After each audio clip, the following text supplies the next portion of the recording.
يا أيها الذين آمنوا كتب عليكم الصيام كما كتب على الذين من قبلكم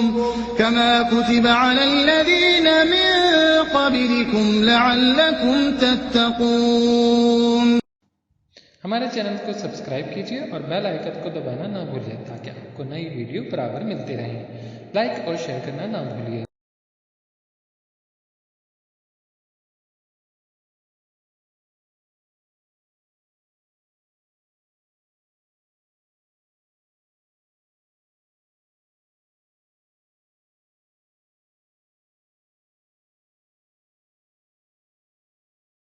بسم الله الرحمن الرحيم.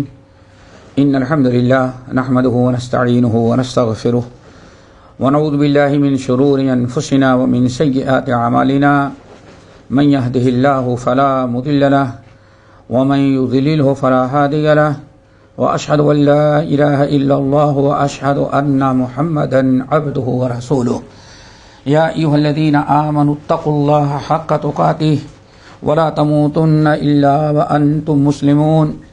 يا أيها الناس اتقوا ربكم الذي خلقكم من نفس واحدة وخلق منها زوجها وبث منهما رجالا كثيرا ونساء واتقوا الله الذي تساءلون به والأرحام إن الله كان عليكم رقيبا. يا أيها الذين آمنوا اتقوا الله وقولوا قولا سديدا يصلح لكم أعمالكم ويغفر لكم ذنوبكم ومن يطع الله ورسوله فقد فاز فوزا عظيما.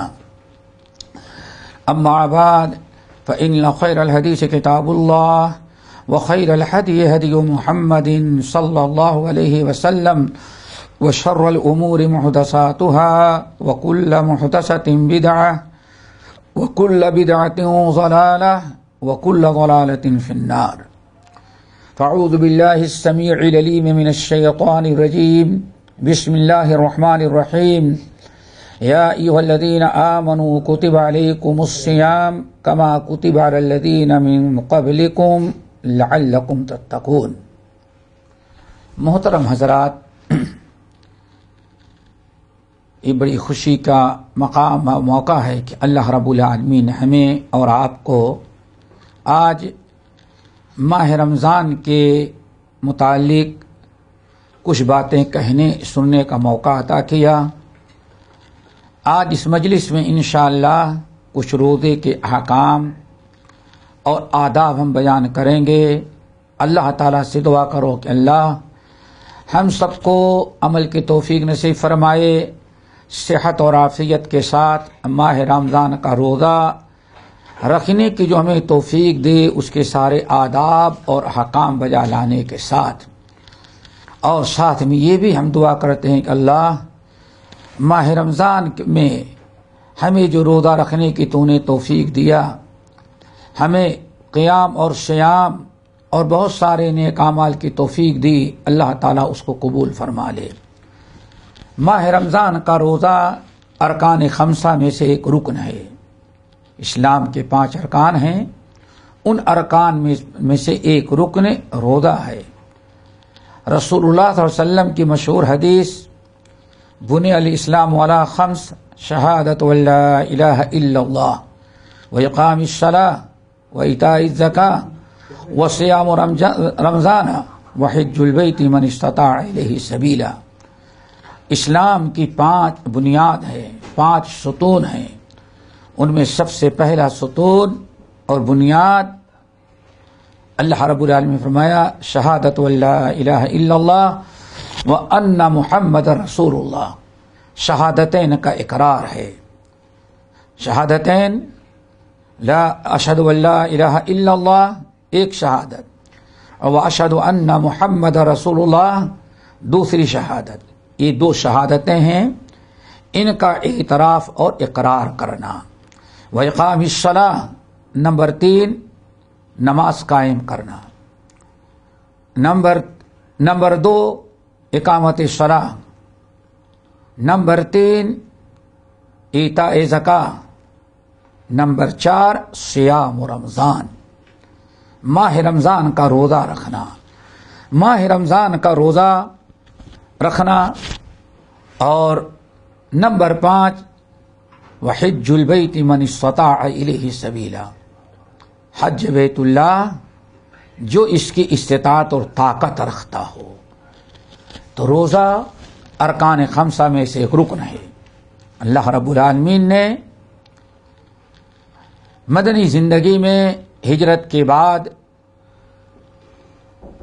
اللہ نے جب اسلام مسلمانوں کے پیر جم گئے اور اسلام پر عمل کرنے کی آزادی مل گئی، تو اللہ رب العالمین نے روزہ فرض قرار دیا اور اسلام کا رکن قرار دیا۔ روزے کے بڑے فضائل ہیں۔ اللہ رب العالمین نے کتاب اللہ کے اندر بھی روزے کی اہمیت، فضیلت، شہر رمضان الذی انزل فیہ القرآن، اور پھر نبی علیہ السلام نے احادیث میں بھی بڑی فضیلت بیان کیا۔ آپ نے ارشاد فرمایا من صام رمضان ایمانا واحتسابا غفر له ما تقدم من ذنبه، جو انسان ماہ رمضان کا روزہ ایمان اور احتساب کے ساتھ رکھتا ہے تو پچھلی زندگی کے اس کے سارے گناہوں کو اللہ تعالیٰ معاف کر دیتا ہے۔ یہ بڑی فضیلت، پچھلی زندگی کے سارے گناہ رمضان کے روزے کی برکت سے معاف کر دیے جاتے ہیں۔ اللہ تعالیٰ نے روزے کو اتنا محبوب عمل قرار دیا کہ اللہ رسول نے ارشاد فرمایا حدیث قدسی کہ اللہ تعالیٰ روزے کا بدلہ اپنے ہاتھوں سے دیتا ہے اور دے گا۔ یہ روزے کو جنہ ڈھال بنایا ہے۔ اس طرح سے بہت ساری فضیلتیں روزے کی بیان کی گئی اور ہمیشہ سنتے رہے ہیں۔ آج سب سے پہلے ہم روزوں کے متعلق یہ سمجھنے کی کوشش کریں گے اور کرائیں گے کہ سب سے پہلے دیکھیں یہ روزہ فرض کس پر ہوتا ہے۔ کیا ہر انسان پر روزہ فرض ہے یا کچھ مخصوص لوگ ہیں جن پر روزہ فرض ہے؟ تو فرضیت روزہ کے لیے سب سے پہلی شرط یہ ہے کہ مسلمان ہونا چاہیے۔ مسلمان پر اللہ تعالیٰ روزہ فرض کرتے ہیں، کسی غیر مسلم پر، کافر پر، یہودی عیسائی پر اللہ نے روزہ فرض نہیں قرار دیا ہے۔ یا ایھا الذین آمنوا کتب علیکم، ایمان والو تم پر فرض قرار دیا گیا ہے، اور جو ایمان نہیں لائے ان پر روزہ فرض نہیں ہے اور نہ ان کا کوئی روزہ قبول کیا جاتا ہے۔ آج بھی دنیا کے اندر شاید کوئی مذہب ایسا نہیں جس میں روزہ نہ ہو۔ ہندوؤں میں روزہ، عیسائیوں میں روزہ، یہودیوں میں روزہ، ہر ایک کے ہاں روزے کا تصور ہے اور روزہ رکھتے ہیں، لیکن کسی کا روزہ اللہ تعالیٰ کے ہاں قابل قبول نہیں جب تک کہ مسلمان نہ ہو جائے، اور جب مسلمان ہوتا ہے تو اللہ تعالیٰ اس پر روزے کو فرض قرار دیتے ہیں۔ پہلی شرط ہے اسلام۔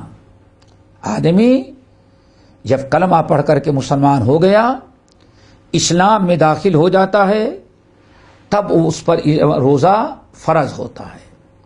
یہاں تک کہ اگر کوئی ایک غیر مسلم رمضان کے ایک عشرہ گزر جانے کے بعد مثلا 11 رمضان کو اسلام لاتا ہے تو آج 11 رمضان سے روزہ اس پر فرض ہوگا، اور اگر 11 رمضان کو ایمان لاتا ہے اور صبح سے کھاتا پیتا رہا، ظہر کے وقت اللہ نے اس کو توفیق دی ایمان لایا، تو اسی وقت سے وہ اپنا روزہ شروع کر دے گا، اور اس روزے کی کوئی قضا نہیں۔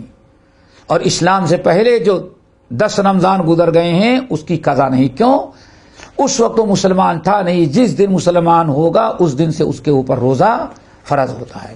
تو پہلی چیز ہے مسلمان ہونا، اسلام شرط ہے۔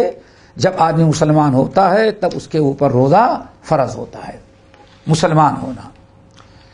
دوسری شرط یہ ہے روزہ فرض ہونے کی کہ آدمی عاقل ہو، عقل مند ہو، عاقل ہو۔ عاقل کا مطلب کہ انسان کا دماغ عقل برابر ہو، اس کی عقل کام کرتی ہے، دن رات، سردی گرمی، انسان حیوان ہر ایک میں تمیز کر لیتا ہے۔ وہ اس کو اللہ نے سوچ بوجھ دی ہے، عقل سلیم ہے۔ تو عاقل ہونا، اب پاگل مجنون ہے، اس کا دماغ ختم ہو گیا ہے، اللہ نے اس پر کوئی روزہ فرض نہیں کیا ہے۔ عاقل ہو، عقل مند۔ جب انسان کی عقل برابر ہو، سوجھ بوجھ سمجھ رکھتا ہوگا، تبھی اس پر روزہ فرض ہے۔ پاگل پر کوئی روزہ فرض نہیں۔ یا انسان پاگل تو نہیں ہے، مجنون تو نہیں، دیوانہ نہیں ہے، لیکن کبھی کسی بیماری کی بنا پر اس کے دماغ پر اٹیک ہو گیا ہے، جس کی بنا پر عقل کام نہیں کرتی، اچھے برے بھلے کی کوئی تمیز نہیں، اٹھنے بیٹھنے کی کوئی تمیز نہیں اس کو۔ تو ایسا انسان، چونکہ اس عقل اس کی برابر عاقل نہیں ہے، عقل کام نہیں کرتی، اسی لیے ایسے انسان پر روزہ فرض نہیں ہے۔ ایک شکل یہ بھی ہوتی ہے کہ کبھی انسان، اور یہ بہت ہی ضروری ہے، اس کو ذرا سے یاد رکھیں، اور ہمارے معاشرے میں آج اس مسئلے کو معلوم نہ ہونے، اس مسئلے کا علم نہ ہونے کی بنا پر بہت بڑی سختیاں اور بہت بڑا ظلم کیا جاتا ہے۔ وہ یہ ہے کہ ایک انسان مسلمان ہے، عاقل ہے، ایک عرصے تک درست رہا، لیکن بڑھاپے کی وجہ سے اس کی عقل کام نہیں کر رہی ہے۔ بڑھاپے کی بنا پر اب اس کی سوجھ بوجھ ختم ہو گئی، اب عقل نہیں اس کی، اب بالکل اس کی عقل ختم ہو گئی ہے۔ اچھے برے، سردی گرمی، انسان حیوان میں اب اپنے سے کوئی تمیز نہیں کر سکتا، کیا بات کرنی نہیں سمجھ میں آتا۔ ایسا بوڑھا انسان جس کی عقل جواب دے چکی ہو اور سمجھ بوجھ کھو چکا ہو، گرچہ وہ زندہ ہے، گھر والے اس کو کھانا کھلاتے بھی ہیں، پلاتے بھی ہیں، علاج معالجہ بھی اس کا کر رہے ہیں، لیکن اس کے اوپر روزہ فرض نہیں ہے، نماز اس پر فرض نہیں ہے، اسلام کا کوئی فریضہ اس پر فرض نہیں۔ کیوں؟ اللہ تعالیٰ کے ہاں اللہ تعالیٰ کے حکم کی پابندی اور فریضے کی ادائیگی کے لیے عقل ہونا شرط ہے، اور اس کی عقل کام نہیں کرتی، نہ تو اس پر روزہ ہے اور نہ اس پر کفارہ ہے۔ یہ یاد رکھیں، اس کو اچھی طرح سے سمجھیں۔ ہمارے ہاں کے ایک دستور ہے، عجیب سے ایک دستور ہے۔ آدمی کبھی سالہ سال قومے میں چلا گیا ہے، سال 2 سال پڑا ہوا ہے قومے کی حالت میں، یا اسی طرح سے کبھی انسان قومے میں تو نہیں ہے، لیکن بڑھاپے کی وجہ سے اتنی عقل خراب ہو گئی کہ اب کام نہیں کرتی۔ اب لوگ اس پر بھی اگر وہ روزہ نہیں رکھتا تو کفارہ وصول کرتے ہیں، کفارہ ادا کرواتے ہیں، اور بہت لوگ تو خاموش رہتے ہیں۔ یہ بدعت ہمارے ہاں جو رائج ہوئی ہے، خاموش رہتے ہیں، خاموش۔ مر جانے کے بعد جب دفنا دیا گیا تو کوئی نام نہاد عالم، مفتی، پیشہ ور آتا ہے اور گھر والوں کو تنگ کرتا ہے، دیکھو تمہارے باپ 1.5 سال تک نماز نہیں پڑھے۔ کمال ہے، کوئی بے نمازی مر جاتا ہے تو اس سے کوئی کفارہ نہیں وصولتا، لیکن اگر کوئی انسان قومے کی وجہ سے یا عقل کی خرابی کی بنا پر روزہ نماز نہیں کر پاتا، اللہ نے فرض ہی نہیں کیا ہے، تو اس کے انتقال کے بعد ایسے پیشہ ور، مفتی، نام نہاد علماء پہنچ کر کے گھر والوں سے کہتے ہیں اتنا کفارہ تم کو ادا کرنے پر کفارہ لا کر کے ہم کو دے۔ یہ بالکل فضول چیز ہے، اس سے اپنے آپ کو بچائیں، اور یہ مسئلہ یاد رکھیں کہ جس کی عقل جواب دے چکی ہو، عقل کام نہیں کرتی، اتنا بوڑھا اور اتنا زیادہ اس کی عقل خراب ہو چکی ہے، تو اس کے اوپر نہ کفارہ ہے اور نہ اس کی قضا ہے، نہ اس پر کوئی فریضہ ہے۔ نمبر 3، تیسری شرط، روزہ فرض ہونے کے لیے تیسری شرط ضروری ہے کہ انسان بالغ ہو، بلوغت کو پہنچ جائے، بلوغت کو پہنچ جائے۔ بلوغت کو جب پہنچ جاتا ہے تب اس کے اوپر فرائض ہوتے ہیں۔ اللہ تعالی نے ایک انسان پر فرائض کی پابندی اور دینی احکام ضروری قرار کر دیتا ہے جب وہ بلوغت کو پہنچ جائے، چاہے لڑکا ہو یا لڑکی۔ جب بلوغت کو پہنچ جاتے ہیں تب ان کے اوپر فرائض عائد ہوتے ہیں، انہیں میں سے ایک فریضہ روزہ ہے، رمضان کا روزہ۔ رمضان کا روزہ ان کے اوپر فرض ہوگا جو مسلمان ہو، عاقل ہو اور بالغ ہو، بلوغت کو پہنچ جائے۔ جب تک انسان بلوغت کو نہیں پہنچتا تب تک اس کے اوپر کوئی چیز فرض نہیں ہے۔ رسول اللہ صلی اللہ علیہ وسلم نے ارشاد فرمایا، رسول اللہ صلی اللہ علیہ وسلم نے ارشاد فرمایا، رفع القلم عن ثلاث، 3 قسم کے آدمی ایسے ہیں جن سے اللہ تعالیٰ نے قلم کو اٹھا لیا ہے۔ کیا مطلب ہے؟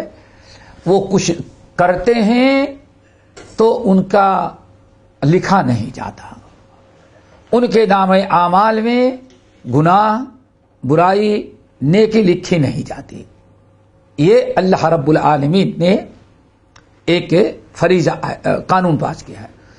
رفع القلم عن ثلاث، رفع القلم عن ثلاث، 3 قسم کے آدمی ہیں جن سے اللہ تعالیٰ نے قلم کو اٹھا لیا ہے، کچھ بھی کریں وہ لکھا نہیں جاتا، مرفوع القلم ان کو کہا جاتا ہے۔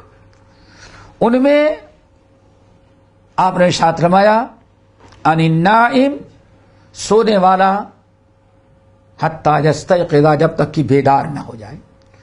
سونے میں انسان سے کوئی بھی حرکت ہو جائے اللہ تعالیٰ کے ہاں اس پر کوئی مواخذہ نہیں ہے۔ نمبر 2، وعن الجنون، مجنون اور دیوانہ اور پاگل، جب تک اس کی عقل برابر نہ ہو جائے۔ جب علاج معالجے کے بعد اس کی عقل درست ہو گئی، پاگل پن ختم ہو گیا، سوجھ بوجھ آ گئی، اب اس کے اوپر اب اللہ جو کچھ کرے گا اب اس کا عمل نوٹ کیا جائے گا۔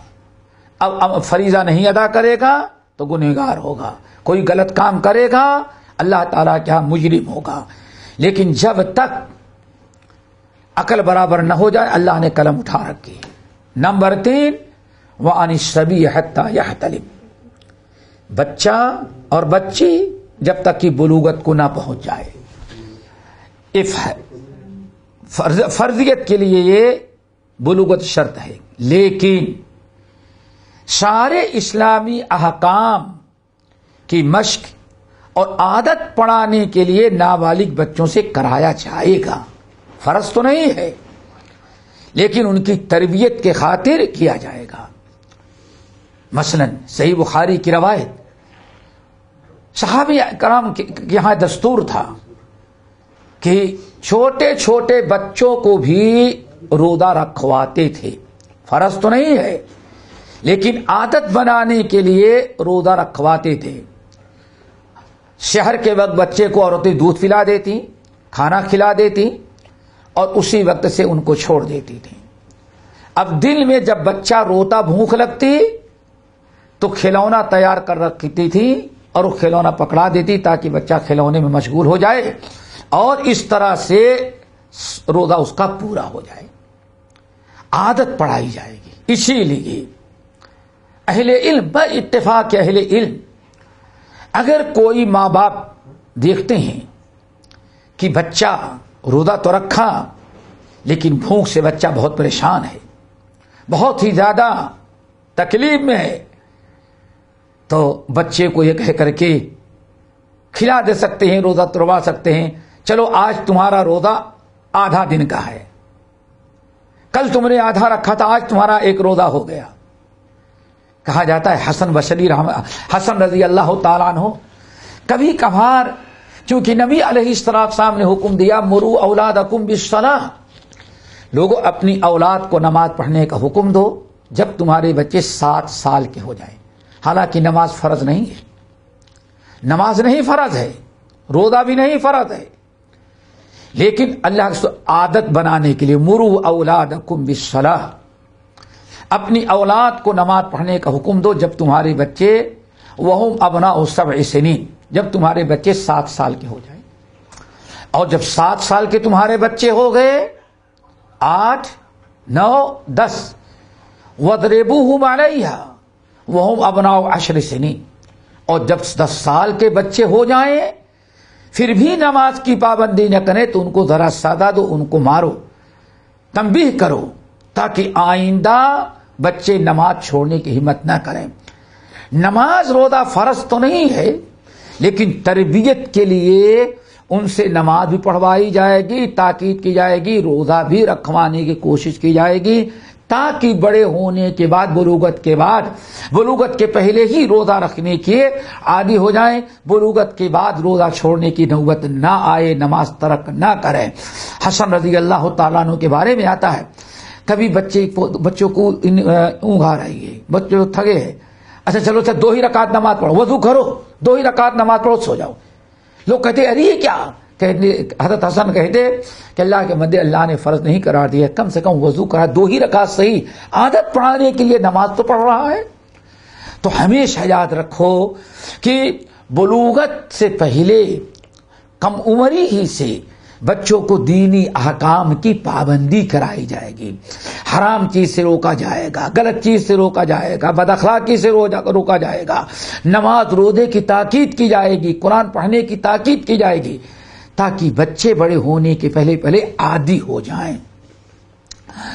اسی لیے وہ ماں باپ بڑے سکون سے رہتے ہیں جو چھوٹے ہی پن سے بچوں کو دین پر لگا دیتے ہیں۔ نہیں جی، ابھی بچے کو بڑا ہو جائے گا، تب بچہ بڑا ہو گیا، بالغ کو پہنچ گیا، جوانی کو پہنچ رہا ہے، اب ماں باپ کہتے ہیں تو سینہ تان کر کے بچہ ماں باپ کے سامنے کھڑا ہو جاتا ہے، اکثر یہ سننے میں آتا ہے۔ اسی لیے ہمیشہ یاد رکھو، اسلام نے جو ہمیں حکم دیا فرض تو نہیں ہے، لیکن ان سے ادا کروائیں، ان سے پابندی کروائیں تاکہ عادت پڑ جائے۔ نمبر 4 بڑی ہی اہم چیز ہے، وہ یہ کہ روزہ فرض اس پر ہوگا۔ چوتھی شرط یہ ہے کہ روزہ رکھنے کی قدرت اور طاقت ہو آدمی میں، روزہ رکھنے کی استطاعت ہو، روزہ رکھنے کی صلاحیت اور قوت اس کے اندر موجود ہو۔ اگر روزہ رکھنے کی قوت اور طاقت، صلاحیت، استطاعت ہے، تب اللہ تعالیٰ اس پر روزہ فرض کرتے ہیں۔ لیکن اللہ ارحم الراحمین ہے، اگر کسی انسان کے اندر روزہ رکھنے کی استطاعت اور طاقت نہیں تو اللہ تعالیٰ اس کو معاف کر دیتے، روزہ اس پر فرض نہیں ہے۔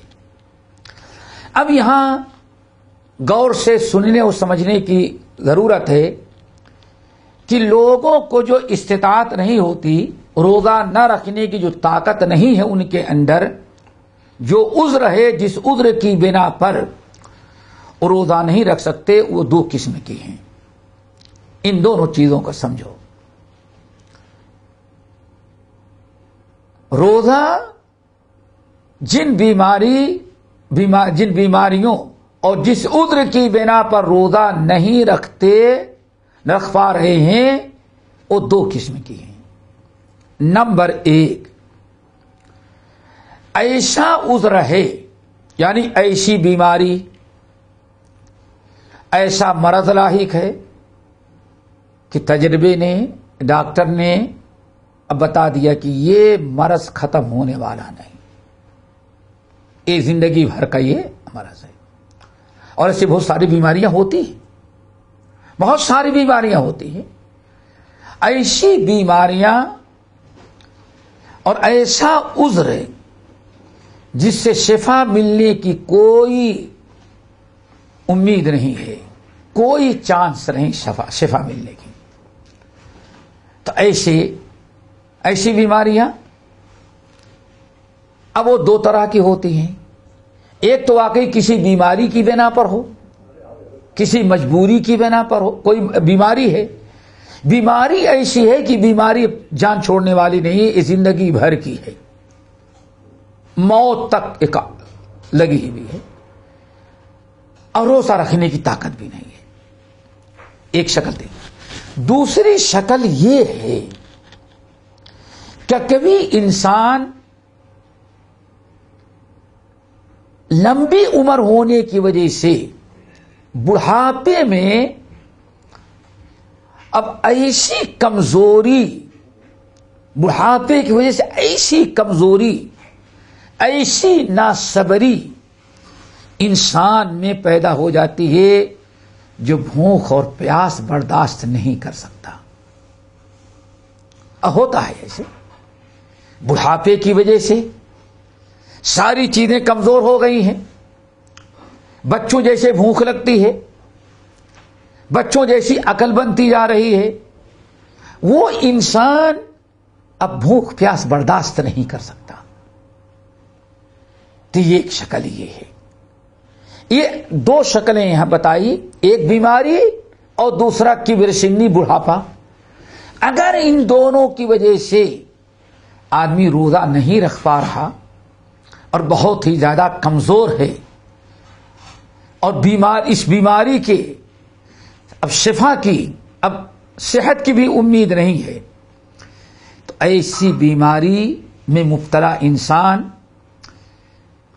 جو اس روزے کی استطاعت و طاقت نہیں رکھتا، وہ روزہ نہیں رکھے گا، لیکن ہر روزے کے بدلے ایک مسکین کو کھانا کھلائے گا.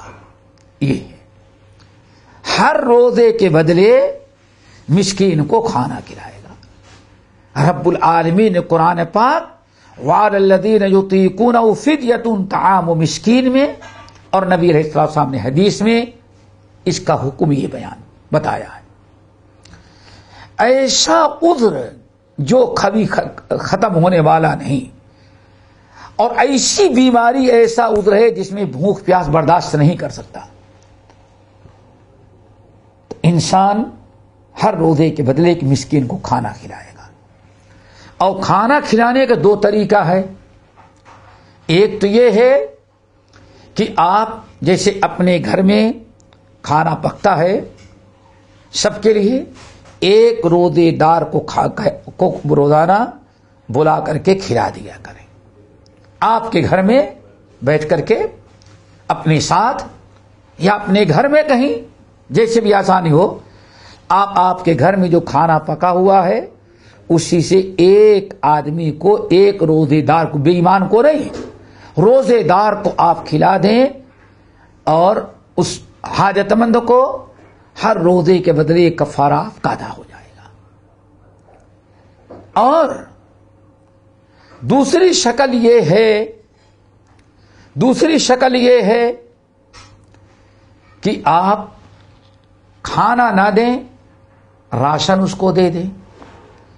ایک انسان کی خوراک آپ دیکھ لیں کہ ایک انسان کے لیے کتنا اناج، مثلا آدھا کلو لے لیں. ایک انسان کو کتنے چاول کی، ایک روزے دار کو دن بھر میں کتنا کھانا چاہیے، آپ اندازہ لگائے کہ چلو آدھا کلو. آپ اپنے یہاں کا ماحول دیکھ لیں تو جتنا کھانا راشن بنتا ہے آپ اتنا راشن نکال کر کے کسی روزے دار غریب کو دے دیں. لیکن بہتر یہ ہے کہ صرف راشن نہ دیں، صرف راشن نہ دیں. کیوں؟ اصل ہے مسکین کو اپنے گھر بلا کر کے پکا کے کھلانا. جب کسی مسکین کو آپ اپنے ہاں بلا کر کے کھانا کھلائیں گے کسی روزے دار کو، تو صرف کھانا نہیں دیں گے، کھانا بھی دیں گے، سالن بھی دیں گے، پانی بھی دیں گے، کبھی چائے بھی دیں گے. آپ کے گھر میں جتنی چیز بنا ہوا ہے فطری طور پر ایک آدمی کا کھانا اس وقت مکمل ہوگا جب آپ اس کو کھانے پینے کے ساتھ کیا دیں گے؟ کھانے کے ساتھ سالن کا بھی انتظام کریں گے اور اس کے لوازمات کا انتظام کریں گے. اب اگر آپ راشن دے رہے ہیں اور صرف آپ نے راشن دے دیا تو بہت ساری چیزیں جو آپ کے ہاں کھانے کے ساتھ اس کو مل رہی تھی وہ محروم ہو گیا. اسی لیے اہل علم کہتے ہیں افضل یہ ہے کہ راشن بھی دے دیں، راشن بھی دے اور راشن کے ساتھ ساتھ سالن وغیرہ جس سے انسان چاول یا روٹی کھا لیتا ہے اس کا بھی انتظام کر دیں تاکہ پورے اس کے کھانے کا انتظام ہو جائے. یہ ہے، یہ دو طریقے ہیں. اور یہاں ایک چیز اور یاد رکھیں، چاہیے تو آپ روزانہ ایک مسکین کو کھانا کھلائیں، بلا کر کے اپنے گھر میں روزے دار کو روزانہ کھلائیں، اور چاہیں تو ایک ہی دن میں 30 مسکین کو بلا کر کے کھانا کھلائیں، یہ بھی ہو جائے گا. جیسے حضرت انس ابن مالک رضی اللہ تعالیٰ عنہ کرتے تھے، ایک ہی دن سارے جتنے ایک ہی دن مسکینوں کو بلا دیتے اور پورے روزے کا ہر روزے کے بدلے ایک مسکین کو کھانا کھلا کر کے فرصت لے لیتے. یہ دونوں چیزیں. ایک قدرت یہ ہے. چوتھی شرط پر بات ہو رہی تھی کہ روزہ ان پر فرض ہے جن کے اندر روزہ رکھنے کے استطاعت نہ ہو، اور استطاعت نہ ہونا دو طرح کا ہوتا ہے. ایک قسم تو بیان کر دیا، ایسا عذر ایسی بیماری جو کبھی ختم ہونے والی زندگی بھر کی ہے، یہ اس کا حکم ہے. اور دوسرا عذر اور دوسری بیماری ایسی ہوتی ہے، ایسی بیماری ہے کہ جو بیماری دائمی نہیں بلکہ وقتی ہے، علاج ہو رہا ہے، بیمار ہیں، اللہ نے آپ کو روزہ چھوڑنے فمن کان منکم مریضا ولا سفر، جو بھی بیمار ہے اللہ نے اس سے روزہ معاف رکھا ہے، لیکن قضا کی باری آئے گی. یہ عذر تب کیا ہوگا؟ تو اگر بیماری ایسی ہے جو ٹل جانے والی ہے، علاج ہو رہا ہے، وقتی ہے، ٹمپریری بیماری ہے، صحت ملنے کی کبھی امید ہے اور صحت مل جاتی ہے ایسے بیماروں کو، ہفتے اشرے کے بعد آپ صحت، ایک مہینے کے بعد صحت یاب ہو سکتے ہیں. اگر ایسی بیماری ہے تو اس بیماری میں بھی روزہ چھوڑ دینا ہے، لیکن صحت مل جانے کے بعد اگلا رمضان آنے کے پہلے فعدۃ من ایام اخر، فعدۃ من ایام اخر، پھر اگلا رمضان آنے کے پہلے ان تمام چھوٹے ہوئے روزوں کی قضا کرنا ضروری ہے. یہ ہے استطاعت کا مطلب. اب یہاں ایک چیز اور ذہن نشین کر لیں، وہ بھی بڑی اہم ہے. بیماریاں جو ہوتی ہیں وہ بھی کئی قسم کی ہوتی ہیں، اس لیے رمضان میں جو بیمار جس سے روزہ معاف ہے اس کی 3 شکلیں، 3 صورتیں ہوتی ہیں. اس کو سمجھے آپ اچھی طرح سے. رمضان میں جو بیمار ہوتے ہیں، جو مسلمان، بیماری کی 3 شکلیں ہیں، ان کو سمجھیں. نمبر 1، ایسی بیماری ہے، بیمار تو ہے، مریض ہے، لیکن نہ تو بیماری روزہ سے نہ بیماری میں اضافہ ہوتا ہے اور نہ روزہ رکھنے میں بندے کو کوئی تکلیف ہوتی ہے.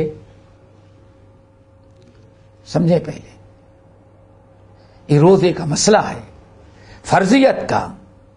کہیں ایسا نہ ہو کہ ہر بیماری دیکھ کر کے آپ روزہ چھوڑ دیں. تو اس لیے 3 شکلیں سمجھے پہلے. نمبر 1، ایسی بیماری مسلمان کو ہے کہ اس بیماری میں نہ تو روزے سے بیماری میں اضافہ ہوتا ہے، بیماری بڑھتی ہے، اور نہ تو مریض کو روزے دار کو تکلیف ہوتی ہے۔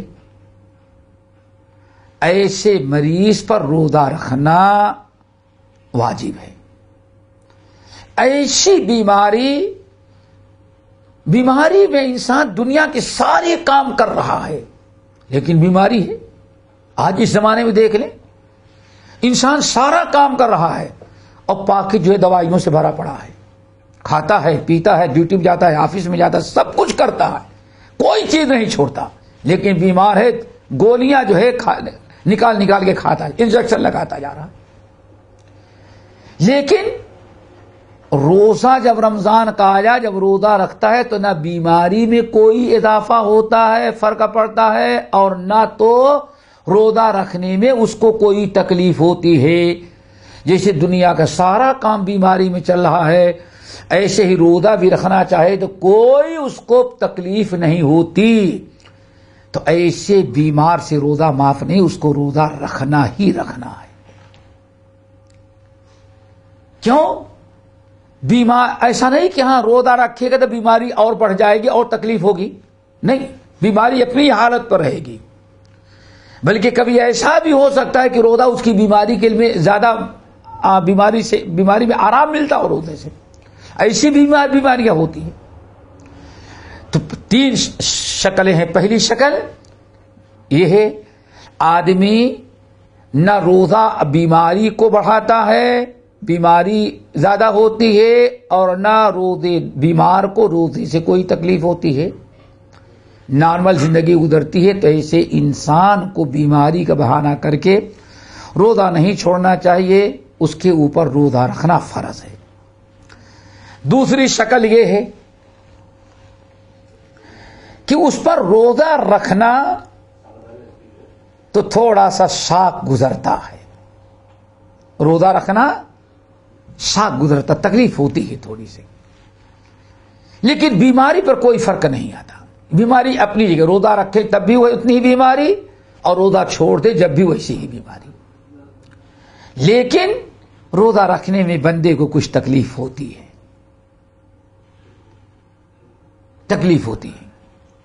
تو ایسے انسان کے لیے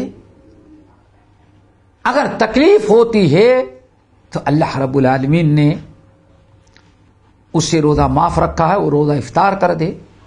نبی علیہ السلام نے ارشاد فرماتے، اللہ تعالیٰ جب بندے کو رخصت دیتا ہے تو اللہ پسند کرتا ہے کہ بندے اس کی رخصت کو اپنائیں۔ اللہ اکبر، اللہ آپ کو تکلیف نہیں دینا چاہتا۔ تیسری شکل بڑی خطرناک ہے،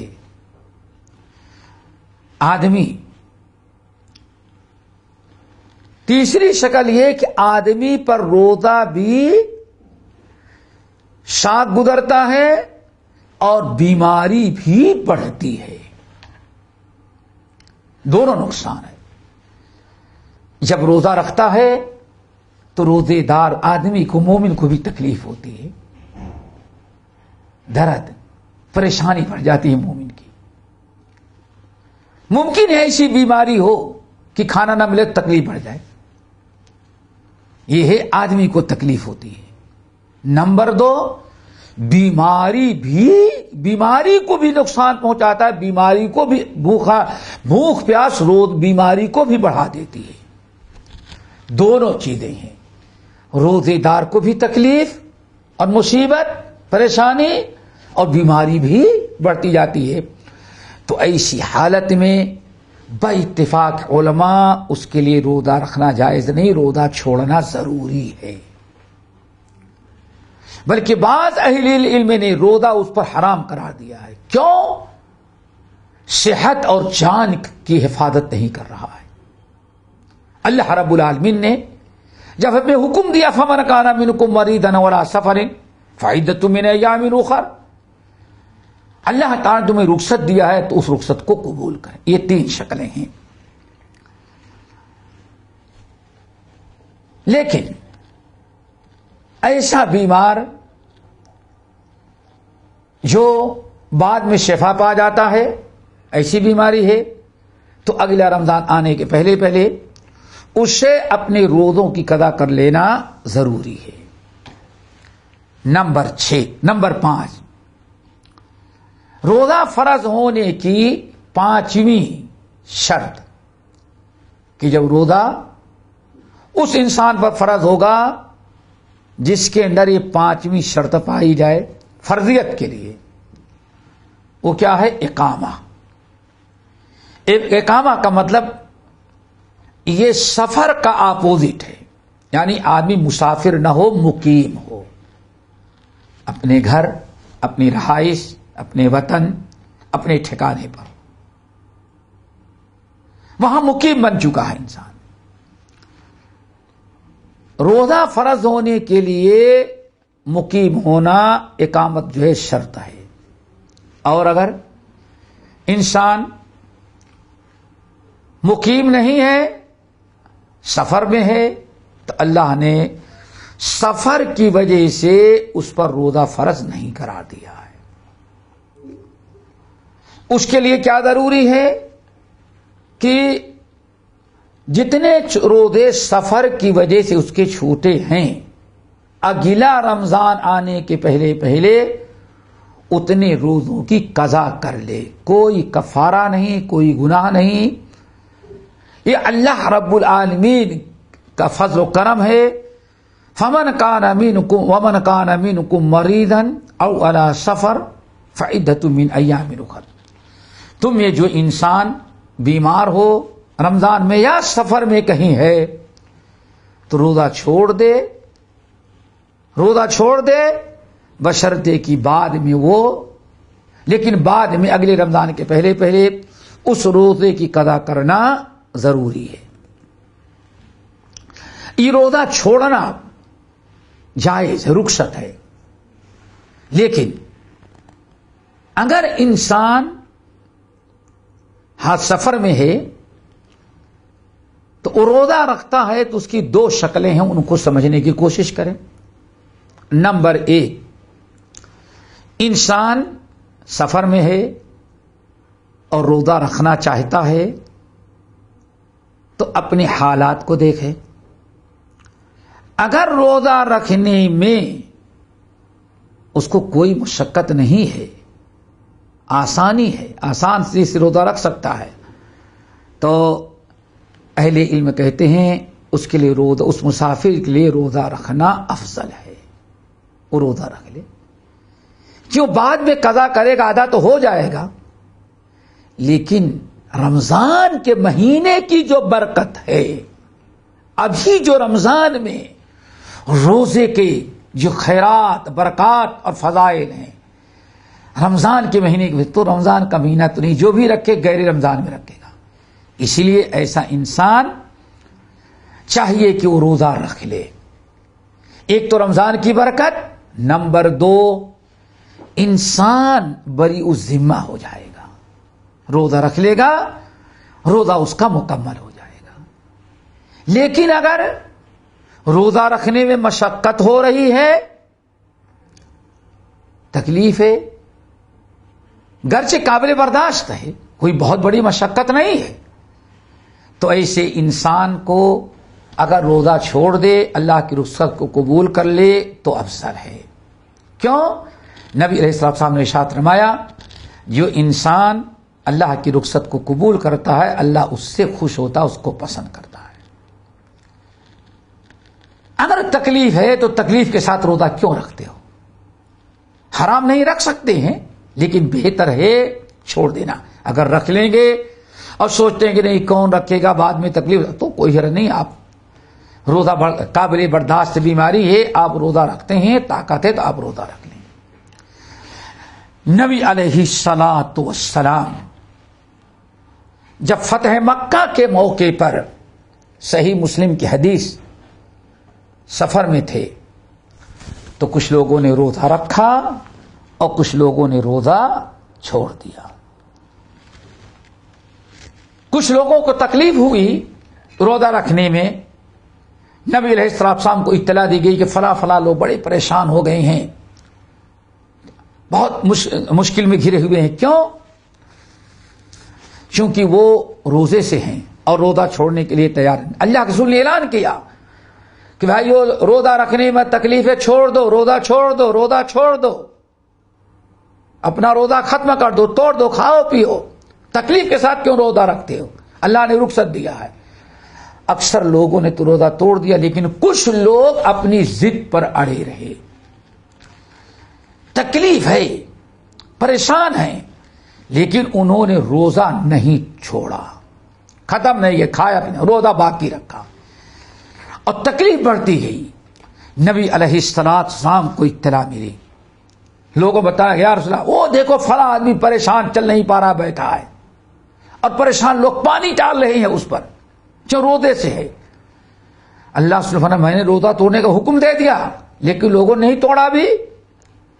اولئک العصاة، اولئک العصاة، اولئک، یہ اللہ اس کے رسول کے نافرمان ہیں. دیکھو اگر سفر میں آپ ہیں، آسانی ہے روزہ رکھنے کی، آپ کو کوئی تکلیف نہیں تو رکھ لیں، بہت اچھا ہے. لیکن اگر آپ کو مشقت تکلیف ہو رہی ہے اور بے انتہا پریشان ہیں، تو اگر زیادہ آپ پریشان ہیں، تکلیف میں ہیں، ایسا روزہ رکھنا اللہ کو پسند نہیں. اللہ رسول نے فرمایا اولئک العصاة، یہ لوگ نیکی نہیں بلکہ اللہ رسول کی نافرمانی کر رہے ہیں. تو آپ اس چیز کا خیال رکھیں اور ہمیشہ ان شرطوں کو اپنے ذہن نشیں رکھیں. نمبر 6، روزہ فرض ہونے کی 6ٹھی شرط، اور یہ آخری شرط ہے کہ انسان روزہ رکھے. روزہ کب اس پر فرض ہوگا؟ جب یہ 6ٹھی شرط بھی پائی جائے. 5 گزر گئی، یہ 6ٹھی شرط. 6ٹھی شرط کیا ہے؟ یہ عورتوں کے ساتھ خاص ہے. یعنی روزہ رکھنے کی ممانعت والی چیزیں جو ہیں، روزے دار ان سے پاک ہو. یہ صرف عورتوں کے لیے. یعنی عورتوں کی 2 خصوصیات ہیں. ایک ہر مہینے میں چند دنوں ناپاک رہتی ہے، یہ اللہ تعالیٰ نے بناتے حوا پر لکھ دیا ہے. ایک تو یہ ہے ہر عورت بلوغت سے لے کر کے زندگی کے ایک عرصے تک ہر مہینے اس کی نماز چھوٹتی ہے، وہ ناپاک رہتی ہے. ایک تو یہ، اس ناپاکی کی حالت میں روزہ رکھنا اس کے لیے جائز نہیں ہے. یعنی اس عورت پر روزہ فرض ہوگا جو پچھلی 5 شرطوں کے ساتھ ساتھ یہ 6ٹھی شرط بھی پائی جائے، پاک ہو. عورت اگر ناپاکی کی حالت میں ہے تو اس پر روزہ فرض نہیں ہے، بلکہ روزہ رکھنا حرام ہے، منع کیا گیا ہے. اسی طرح سے ولادت کے بعد کسی عورت کے ہاں بچے کی ولادت ہوئی، ہو سکتا ہے شعبان میں ہوئی ہو، رمضان شروع ہو گیا لیکن ابھی پاک نہیں ہوئی، جس کو نفاس کہا جاتا ہے. یا رمضان میں روزے رکھ رہی تھی، رمضان میں ابھی رمضان کا مہینہ چلا تو اسے ولادت ہو گئی، ڈیلیوری ہو گئی، اب وہ ناپاکی کی حالت میں ہے، وہ روزہ نہیں رکھ سکتے. یہ 2 عذر ہیں جس کی بنا پر عورت روزہ نہیں رکھ سکتی. عورت پر روزہ فرض ہونے کے لیے ان دونوں چیزوں سے عورت کا پاک ہونا ضروری ہے. یہ 6 شرطیں ہیں روزے کے فرض ہونے کی. نمبر 1 مسلمان ہونا شرط ہے. نمبر 2 عاقل ہونا شرط ہے. نمبر 3 بالغ ہونا شرط ہے. نمبر 4 انسان کے لیے ضروری ہے کہ مسافر ہو. نمبر 4 استطاعت ہو. نمبر 5 استطاعت ہو. اور نمبر 6 عورت حیض اور نفاس سے پاک ہو، جب یہ ساری چیزیں انسان ایک وقت میں پائی جائیں گی تب اس کے اوپر روزہ فرض ہوتا ہے۔ مسلمان ہونا، عاقل ہونا، بالغ ہونا، اسی طرح سے استطاعت ہونا اور مسافر ہونا اور عورت کا پاک ہونا، یہ چھ شرطیں ہیں۔ یہ چھ شرطیں آدمی میں پائی جاتی ہیں تب اس کے اوپر روزہ فرض ہوتا ہے۔ اب اس کے بعد جب روزے کی فرضیت ہمیں معلوم ہو گئی، اب انسان روزہ کیسے رکھے، اب ہمیں کیا ضروری ہے؟ یہ 6 شرطیں پائی گئیں، رمضان کا چاند نکل آیا، اب ہمیں روزہ رکھنا ہے۔ روزہ رکھنے کے لیے سب سے پہلے روزے کی نیت کرنا ضروری ہے، نیت ہونی چاہیے۔ بغیر نیت کے سحر کے وقت اذان فجر کے پہلے، جو سحر کا وقت ختم ہونے سے پہلے نیت ہونا ضروری ہے۔ اگر نیت نہیں ہے تو دن کی نیت کافی نہیں ہے۔ نبی علیہ السلام نے ارشاد فرمایا، من لم یجمع الصیام قبل الفجر فلا صیام لہ، او کما قال علیہ السلام، فجر کے پہلے نماز فجر نہیں، وقت فجر، نماز فجر کا وقت ہونے کے پہلے یعنی سحر کا وقت جو ختم ہوتا ہے، سحر کا وقت ختم ہونے کے پہلے طلوع فجر سے پہلے جس نے فرض روزے کی، رمضان کے روزے کی نیت نہیں کیا، اب دن بھر روزہ رکھے گا تو اس کا روزہ نہیں ہو سکتا۔ یہ روزہ نیت ضروری ہے۔ رات میں کم سے کم کب تک نیت کر سکتا ہے وہ؟ زیادہ سے زیادہ اذان فجر کے پہلے تک، اذان فجر شروع ہونے سے پہلے جو سحر کے وقت کا ختم اختتام ہے۔ اگر اس اثنا میں روزہ رکھنا ہے تو ہر روزے دار کو چاہیے کہ روزے کی نیت کر لے۔ لیکن نیت کا کیا مطلب ہے؟ نیت کا کیا مطلب ہے؟ نیت کا مطلب ہے کہ روزہ رکھنے کا قصد اور ارادہ ہو، قصد اور ارادہ ہو، یہی نیت ہے۔ یہاں نیت ضروری ہے، اور ہمارے یہاں نیت پڑھی جاتی، اس کا مسئلہ نہیں چل رہا ہے۔ نیت کرنا، نیت کے معنی آتا ہے ارادہ، قصد اور ارادہ کرنا ضروری ہے۔ آپ نے سوچ رکھا ہے کہ رمضان لگ گیا ہے، کل ہمیں روزہ رکھنا ہے، یہی نیت کافی ہے۔ آپ رمضان میں اپنے گھڑی میں، اپنے یہاں گھر میں الارم لگاتے ہیں کہ 3 بجے اٹھ جائیں، کیوں؟ روزہ رکھنا ہے۔ یہی اصل میں نیت اور ارادہ ہے۔ نیت پڑھی نہیں جاتی، نیت کی جاتی ہے۔ اس سے زیادہ آپ کو کچھ نہیں کرنا ہے۔ رہی بات نیت پڑھنے کی کہ نویت لصوم یوم غد، یہ سب بدعات میں سے ہے، اس کا کوئی ثبوت نہیں ہے۔ نیت کا مطلب یہ ہے کہ قصد اور ارادہ ہے۔ اس کی ایک مثال آپ کو دیتے ہیں، آخر کیوں ضرورت پڑی اس کی، مثال سے بات واضح ہو جائے گی۔ مثلا آپ نے بالکل طے کر رکھا، ٹکٹ بک کرا رکھا ہے کہ کل ہماری 10 بجے کی فلائٹ ہے، ہم سفر میں جا رہے ہیں، رمضان کا مہینہ ہے یا رمضان لگ چکا ہے۔ آپ نے روزے کی نیت نہیں کی، ارادہ نہیں، بلکہ روزہ نہ رکھنے کا ارادہ ہے، سفر میں جانا ہے۔ سحر کا وقت گزر گیا، آپ نے سحر نہیں کی، کیوں؟ آپ کو روزہ رکھنے کا ارادہ نہیں تھا، یا کھانا بھی کھایا ہے سوچ کر کے کہ بھائی 10 بجے کی فلائٹ ہے، 7 بجے ایئرپورٹ نکلے، چلو ناشتہ بھی کر لیں، سارے لوگ سحر کا ہم اپنا ناشتہ کر لیتے ہیں۔ آپ نے سحر کے وقت کھانا بھی کھایا، لیکن سحر روزے کی نیت سے نہیں بلکہ ناشتے کی نیت سے۔ چلیں، صبح اذان فجر ہو گئی، ابھی تک نیت نہیں، اچانک آپ کے پاس میسج آ گیا کہ صاحب آپ کی فلائٹ کینسل ہو گئی.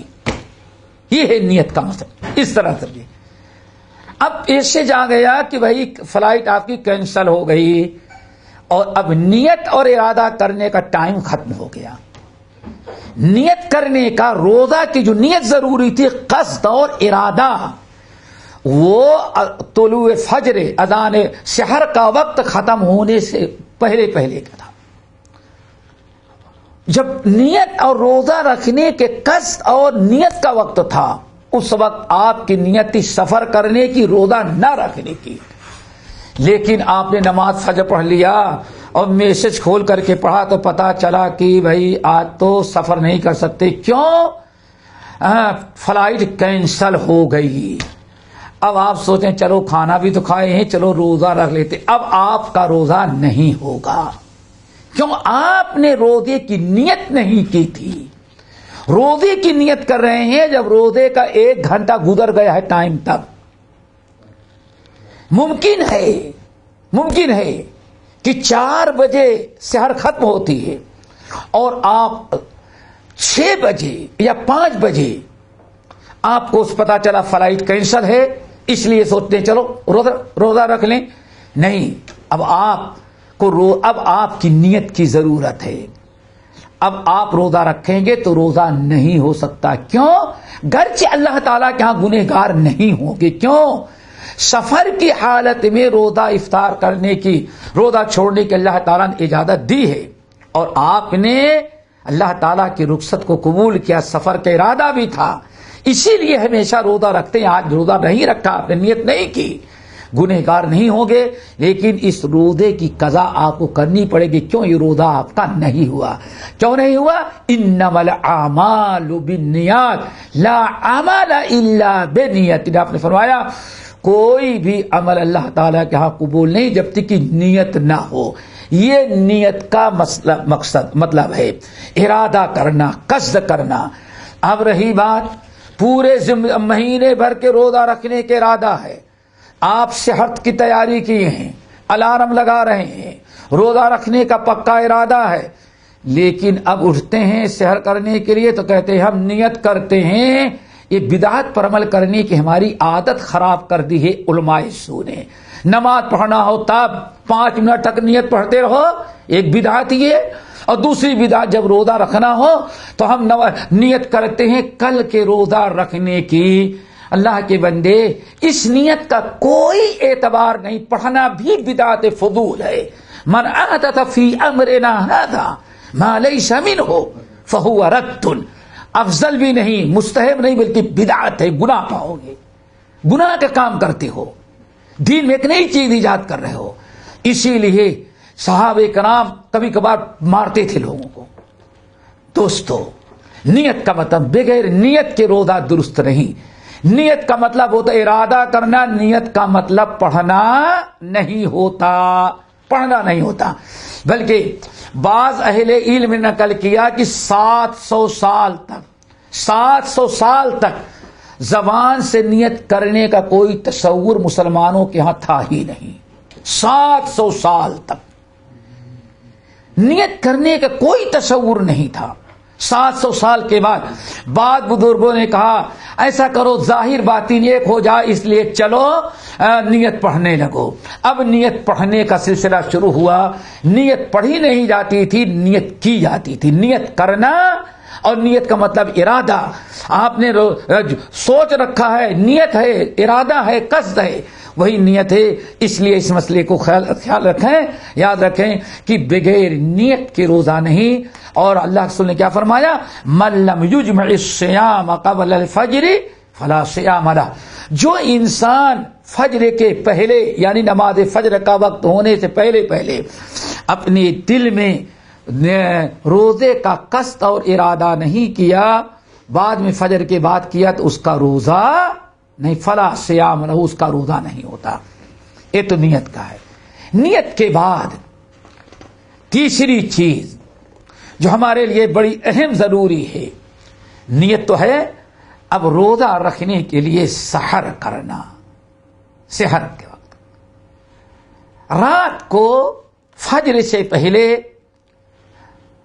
صبح شروع ہونے کے پہلے پہلے رات کے آخری حصے میں کھانا روزے کی نیت سے، جس کو سحر کہا جائے، سحری کہتے ہیں، سحر کرنا، سحر کرنا یہ بہت ضروری ہے دوستو، بڑی خیر و برکت ہے۔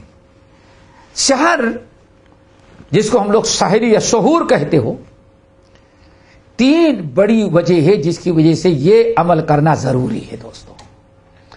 ہمارے بہت سارے ساتھی رات کو 12 بجے کھاتے ہیں اور خوب دبا کے کھا لیتے ہیں، یہ کون صبح اٹھے گا، چلو سو جائے۔ یہ بہت بڑی بدبختی ہے۔ نہیں، رمضان میں روزہ رکھنے کے لیے سحر کرنا خود بھی ایک بہت بڑی نیکی، بہت بڑا عمل ہے۔ جو انسان سحر نہیں کرتا وہ 3 اعلیٰ درجے کی نعمتوں سے محروم رہتا ہے۔ اس لیے سحر ضرور کرو، کبھی چھوڑو نہیں۔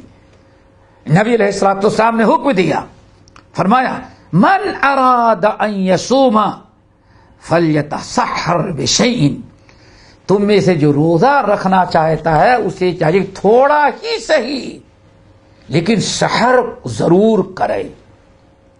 کھجور کھا کے پانی ہی پیو، اس نیت سے کہ ہاں روزہ رکھنا ہے، پیٹ کتنا بھی بھرا ہوا ہے رات کے کھانے سے، لیکن پانی ایک گھونٹ پیے گا، جب بھی انسان سحر کی نیت سے کرنا چاہیے ثواب پائے گا۔ نبی علیہ السلام کی احادیث کو دیکھا جائے تو سحر کرنے کے لیے کی 3 وجہیں ہیں۔ سحر جو ہم کریں گے اس کی 3 وجہ ہیں اور تینوں بڑی خیر و برکت کی ہے۔ نمبر 1 دوستو، انسان جتنا کھانا کھاتا ہے زندگی میں، عید کا، بقرعید کا، صبح شام افطار سب کچھ، لیکن اللہ نے ارشاد فرمایا سب سے برکت والا کھانا انسان جو کھاتا اس سحر کے وقت ہے۔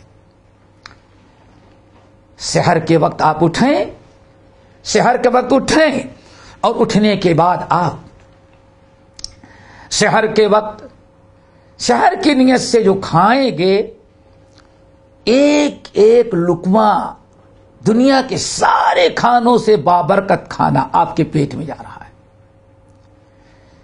بڑا کھاتے ہو، برکت والا کھانا کیوں چھوڑ دے رہے ہو؟ ایک تو برکت والا کھانا ہے۔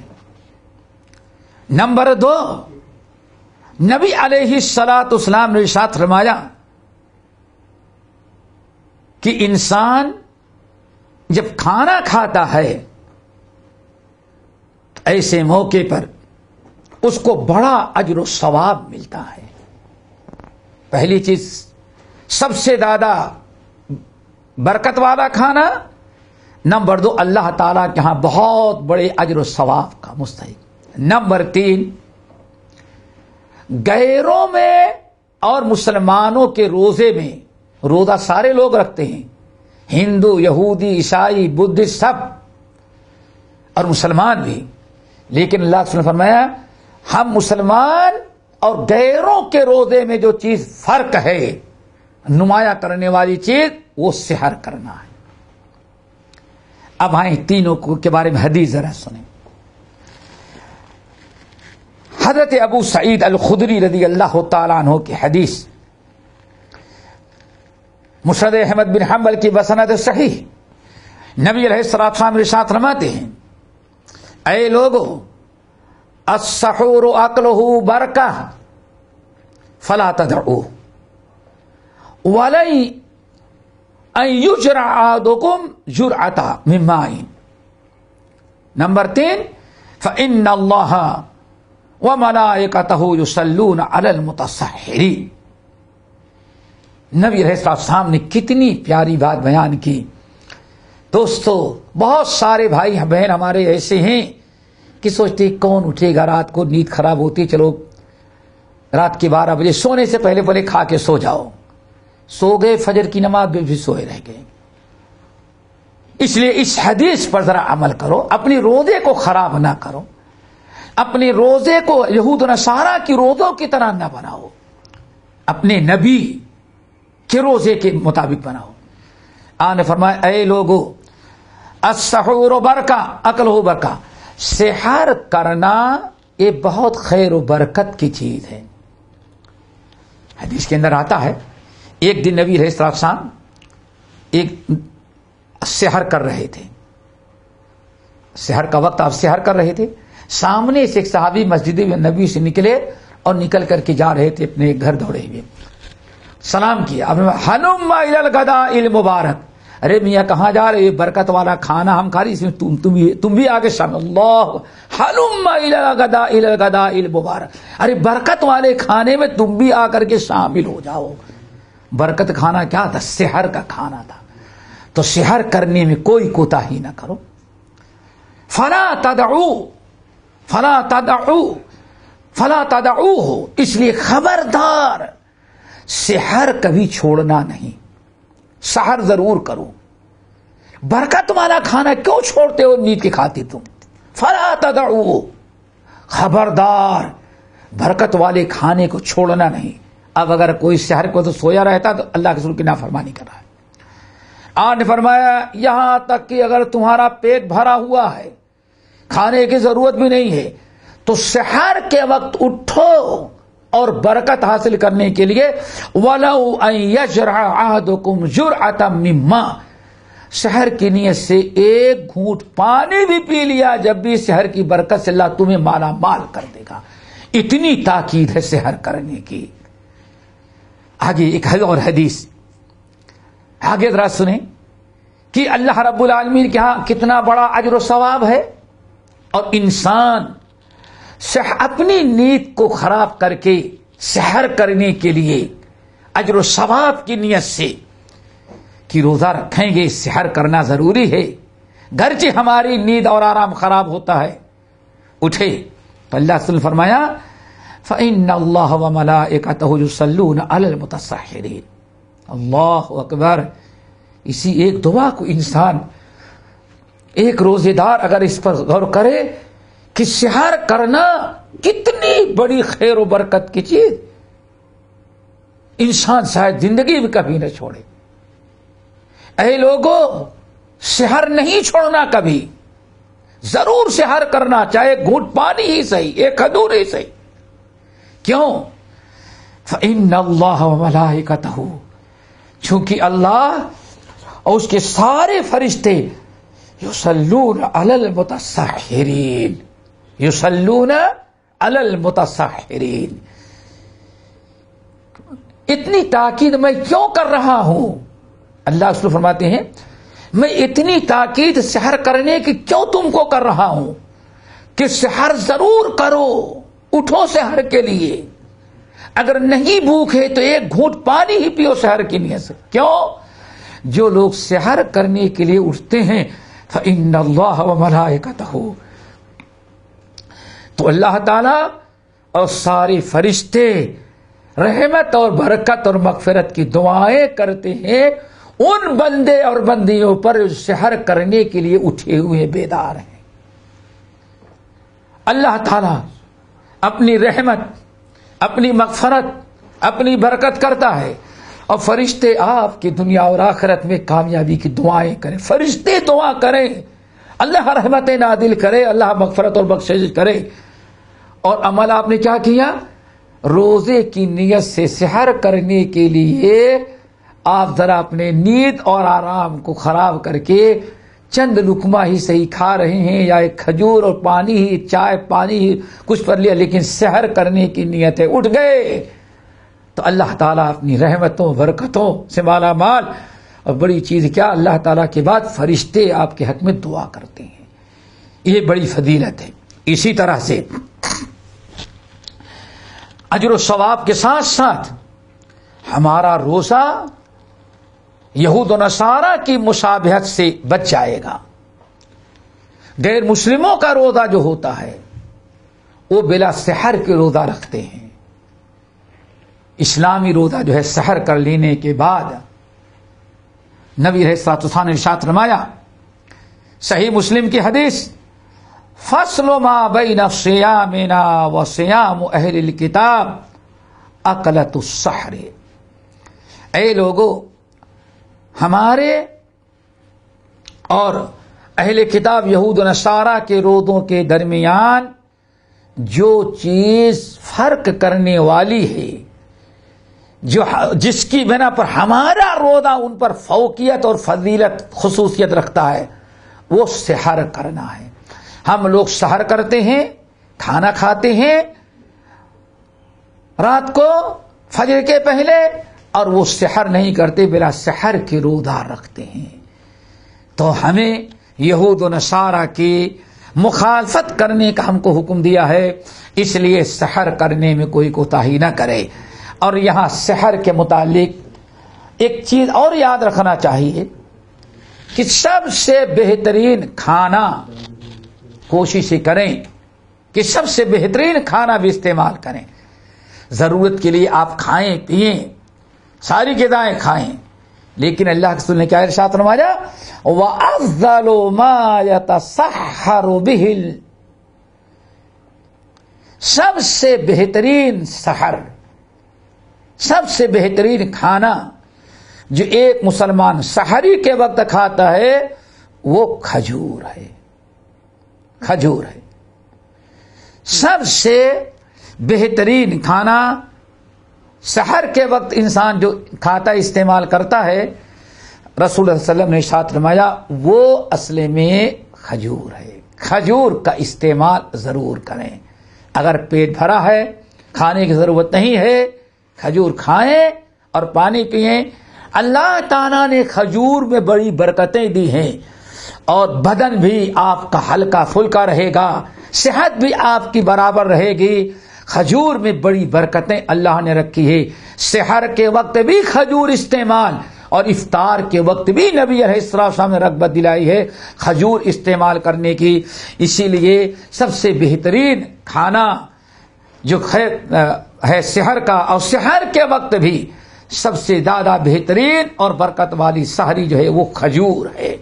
اللہ تعالی ہمیں ان تعلیمات کو اپنانے کی توفیق نصیب فرمائے۔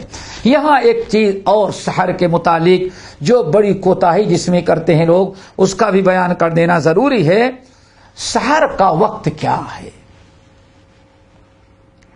سحر کا وقت کیا ہے؟ سب سے افضل وقت، سب سے افضل وقت سحر کا جو ہے وہ آخری وقت ہے دوست۔ یعنی آپ سحر کریں، فارغ ہوں، ادھر اذان فجر ہو جائے، نماز میں چلے جائیں۔ آخری وقت جو ہے سب سے زیادہ خیر و برکت کا یہی ہوتا ہے، آخری وقت۔ چنانچہ صحیح ابن حبان وغیرہ کی روایت بڑی پیاری، اس حدیث کو یاد رکھیں اور اللہ تعالیٰ سے عمل کی توفیق مانگیں۔ حضرت عبداللہ بن عباس رضی اللہ تعالیٰ عنہ کہتے ہیں کہ رسول اللہ صلی اللہ علیہ وسلم نے ارشاد فرمایا انا معاشر الانبیاء امرنا، ذرا غور سے سنیں، انا معاشر الانبیاء امرنا ان نعجل افطارنا ونؤخر سحورنا ونضع ایماننا على شمائلنا فی الصلاۃ۔ اللہ اکبر۔ اللہ رسول نے فرمایا لوگوں، 3 عمل تمہیں ایسے بتا رہا ہوں جو آدم سے لے کر کے عیسیٰ تک ہم سے پہلے سارے انبیاء نے کیا ہے۔ بڑی عظیم ترین حدیث۔ اس حدیث کو امام ابن حبان اپنے صحیح میں اور امام ابو داؤد رحمۃ اللہ علیہ نے اپنی مسند، ابو داؤد طیالسی رحمۃ اللہ علیہ اپنی مسند کے اندر نقل کیا۔ طیالسی اور ابن حبان کی روایت، انا معاشر الانبیاء امرنا ان نعجل افطارنا ونؤخر سحورنا، اور آگے وان نضع ایماننا علی شمائلنا فی الصلاۃ۔ 3 چیزیں آپ نے فرمایا لوگوں، ہماری پوری انبیاء کی جماعت جو ہے اللہ تعالیٰ نے 3 چیزوں کا سب کو حکم دیا۔ کوئی ایسا نبی نہیں جن کو اللہ نے ان 3 چیزوں کا حکم نہ دیا ہو۔ ذرا سوچئے، 3 چیزیں ایسی ہیں جن کا حکم اللہ تعالیٰ نے تمام انبیاء کو ہم سے پہلے دیا اور ہم کو بھی دیا. کتنی عالی شان اور عظیم القدر چیزیں ہیں. نمبر 1 ان نعجل افطارنا، کہ ہم افطار کریں تو افطار کرنے میں جلدی کریں. سورج جیسے غروب ہو جائے فوراً کر لیں، انتظار نہ کریں. نہیں ہو سکتا ہے کہیں سورج نہ ڈوبا ہو. نہیں، آپ اپنی آنکھوں سے دیکھ رہے ہیں، پھر کیا احتیاط کی ضرورت ہے؟ نہیں، ٹھیک ہے 2 منٹ اور ہمارے برے صغیر میں رمضان کا کیلنڈر چھپتا ہے، کہتے ہیں بھائی ٹھیک ہے سورج تو غروب ہوتا ہے 5:35 پر، لیکن آپ افطار کر لیں 5:37 پر. یہ اپنی شریعت کو اس میں گھساتے ہو. سارے 1,24,000 نبیوں کی نافرمانی کرنے والا، مخالفت کرنے والا، صرف ایک نبی کی نہیں، لاکھوں نبیوں کی سنت کو ٹھکرانے والا. احتیاط احتیاط احتیاط احتیاط. اللہ اکبر. اللہ کے رسول نے کیا فرمایا؟ امرنا. سارے نبیوں کو اللہ نے کیا حکم دیا تھا اور ہم کو بھی حکم دیا 3 باتوں کا. نمبر 1 ان نعجل افطارنا، اللہ نے حکم دیا کہ ہم لوگ جلدی افطار کریں. کیا مطلب؟ سورج غروب ہوا، دیکھ رہے ہو، یقین آ گیا کہ ہاں سورج غروب، بس فوراً افطار کر لو. افطار کرنے میں تاخیر نہ کرو. نمبر 2 وَأَن نُؤَخِّرَ سُحُورَنَا، اور ہم کو حکم دیا تمام نبیوں کو اللہ نے کہ سحر جلدی نہ کریں بلکہ تاخیر کر کے کریں. افطار سب سے اول وقت اور سحر سب سے آخر وقت. اللہ اکبر. لوگ اس کو معمولی سمجھتے ہیں، لیکن ایسا حکم اللہ کا. امرنا، اللہ نے ہم نبیوں کو حکم دیا. اللہ رسول فرماتے ہیں اور نبیوں کو حکم دینے والا اللہ ہوتا ہے. نمبر 3 وَنَزَعَ أَيْمَانَنَا عَلَى شَمَائِلِنَا، اور حکم دیا کہ جب نماز پڑھیں تو نماز میں دائیں ہاتھ کو بائیں ہاتھ کے اوپر رکھیں. اللہ اکبر. اور یہ جب ہی ہوگا جب آپ اوپر رکھیں گے. کہیں زیادہ لٹکائیں گے تو بایاں اوپر ہو جائے گا اور دایاں نیچے ہو جائے گا. ذرا یہ بھی یاد، اس حدیث سے پتا چل گیا کہ ہاتھ جو ہے اوپر ہی باندھنا ہے، ناف کے نیچے نہیں باندھنا ہے. یہ اللہ کے رسول کا، اللہ کا فرمان. امرنا، بات یہی سے کہا جاتا ہے نبی جو پیغام دیتے ہیں صرف زبان نبی کی ہوتی ہے لیکن حکم اللہ کا ہوتا ہے. امرنا معاشر الانبیاء، انا معاشر الانبیاء امرنا ان نعجل افطارنا ونؤخر سحورنا ونضع ایماننا علی شمائلنا. یہ 3 چیزوں کا حکم دیا. بات یہ بتانی تھی کہ افطار کرنے میں، سحر کرنے میں جتنی تاخیر ہو سکتی ہو اتنی تاخیر کریں. جلدی کھا کر کے سو نہ جائیں، جلدی کھا کر کے آرام کرنے کا مقصد نہ ہو. تھوڑا ہی کھائیں لیکن آخر وقت میں کھائیں، جو زیادہ مستحب ہے، زیادہ افضل یہ ہے کہ سحر کا وقت ختم ہونے کے چند منٹ پہلے کہہ کے فارغ ہو جائیں. اور یہی سب سے بہترین طریقہ، یہی سنت ہے. حضرت عمرو بن میمون الاودی رحمت اللہ علیہ بڑی اچھی بات کہا کرتے تھے. صحابہ کرام کا طریقہ، اللہ ذرا دیکھو، صحابہ نبی نے جو کہا، نبی نے جو کہا صحابہ اسی کا نمونہ ہے، صحابہ نے اس پر عمل کر لیا.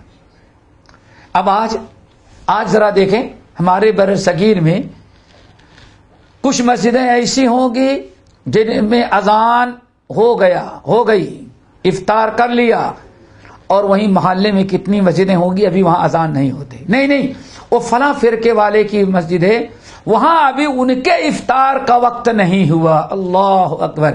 اللہ کے رسول نے کیا 10 وقت بتایا تھا افطار کا؟ کتنے وقت بتایا تھا؟ اللہ رسول نے فرمایا اذا اقبل اللیل من ہا ہونا وادبر النہار من ہا ہونا، جب ادھر سے رات شروع ہو گئی اور دن غائب ہو گیا فوراً افطار کر لو۔ اللہ کے رسول اور تمام انبیاء کی، اللہ کے رسول نے تمام انبیاء کی سنت بتائی، سحر کرنے میں افطار کرنا، سحر کرنے میں تاخیر کرنا۔ اب ذرا دیکھو، عمر بن میمون الازدی جب تک فرقے بندی نہیں تھی اور سارے مسلمان کتاب اللہ سنت رسول پر چلتی تھی، تب تک سنتوں پر عمل کرنا بہت ہی آسان تھا، ہر آدمی سنت پر عمل کر لے رہا تھا۔ اور جب فرقے بن گئے تو اب فرقوں کی اتباع ہوتی ہے، سنت کی اتباع نہیں ہوتی۔ نہیں، ہمارے مذہب میں ابھی نہیں ہوا، اس کے مذہب میں ہوا۔ اللہ کے رسول ایک ہی آئے تھے، 10 اماموں کے لیے، ہر فرقے کے لیے الگ الگ نبی نہیں آئے تھے۔ نبی نے جو فرمایا وہ یہ ہے۔ اسی لیے نبی کے صحابہ کا عمل ذرا دیکھیں۔ عمر بن میمون الاودی رحمت اللہ علیہ سے امام عبد الرزاق الصنعانی اپنے مصنف میں اور امام طبرانی رحمت اللہ علیہ اپنے موجم میں نقل کرتے ہیں، کان اصحاب محمد صلی اللہ علیہ وسلم، کتنا پیارا فتویٰ، کتنا بہترین عمل ہم سب کے لیے اسوہ قدوہ۔ کان اصحاب محمد صلی اللہ علیہ وسلم اسرع الناس افطارا وابطأہ سحورا۔ اے لوگو، نبی علیہ السلام کے سارے صحابہ افطار کرنے میں جلدی کرتے تھے اور سحر کرنے میں تاخیر کرنے والے تھے، تمہاری طرح نہیں تھے۔ اس لیے انسان کو چاہیے کہ سحر کرنے کے لیے ان تمام چیزوں کا خاص خیال رکھیں اور انہی کے مطابق انسان سحر کرے۔ اور سحر کا آخری وقت کب ہے؟ جب تک کہ انسان کو کلی طور پر یقین نہ ہو جائے، جب یقین ہو جائے کہ ہاں اب سورج نکل رہا ہے، سورج جب 100% یقین ہو جائے کہ ہاں طلوع فجر ہو چکی، نماز فجر کا وقت ہو گیا، سحر کا وقت ختم ہو گیا، تب تک انسان روزہ سحر کر سکتا ہے۔ اور اس کی سب سے بڑی علامت اور نشانی ہم یہاں کہتے ہیں خلیج میں رہنے والوں کے لیے بڑی آسانی ہے۔ یہاں سحر کرنے کا ختم جو ہے وہ اذان جب سن لیا تو ختم کر دے۔ کیوں؟ یہاں اول وقت سنت کے مطابق اذان ہوتی ہے، سحر کا وقت ختم ہوا اسی وقت اذان شروع ہو گئی۔